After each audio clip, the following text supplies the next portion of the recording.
بسم الله الرحمن الرحيم ياسين والقرآن الحكيم إنك لمن المرسلين على صراط مستقيم تنزيل العزيز الرحيم لتنذر قوما ما أنذر آباؤهم فهم غافلون لقد حق القول على أكثرهم فهم لا يؤمنون إنا جعلنا في أعناقهم أغلالا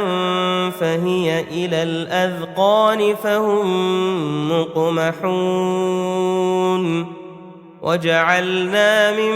بين أيديهم سدا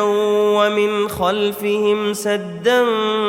فأغشيناهم فهم لا يبصرون وسواء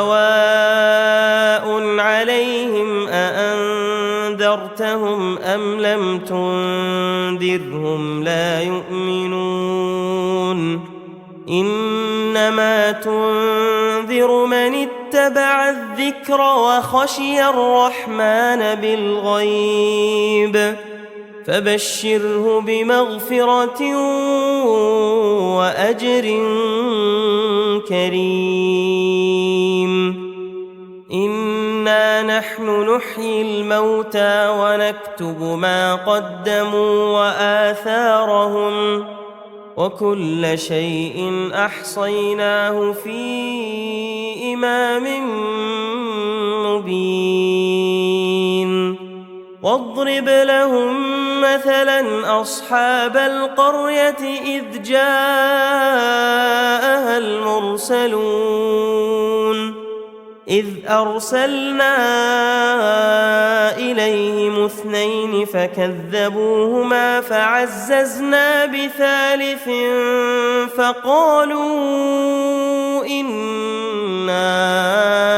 إليكم مرسلون قالوا ما أنتم إلا بشر مثلنا وما أنزل الرحمن من شيء إن أنتم إلا تكذبون قالوا ربنا يعلم إنا إليكم لمرسلون وما علينا إلا البلاغ المبين قالوا إنا تطيرنا بكم لئن لم تنتهوا لنرجمنكم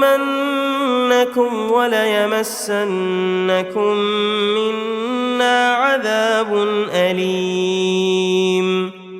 قالوا طائركم معكم أئن ذكرتم بل أنتم قوم مسرفون وجاء من أقصى المدينة رجل يسعى قال يا قوم اتبعوا المرسلين اتبعوا من لا يسألكم أجرا وهم مهتدون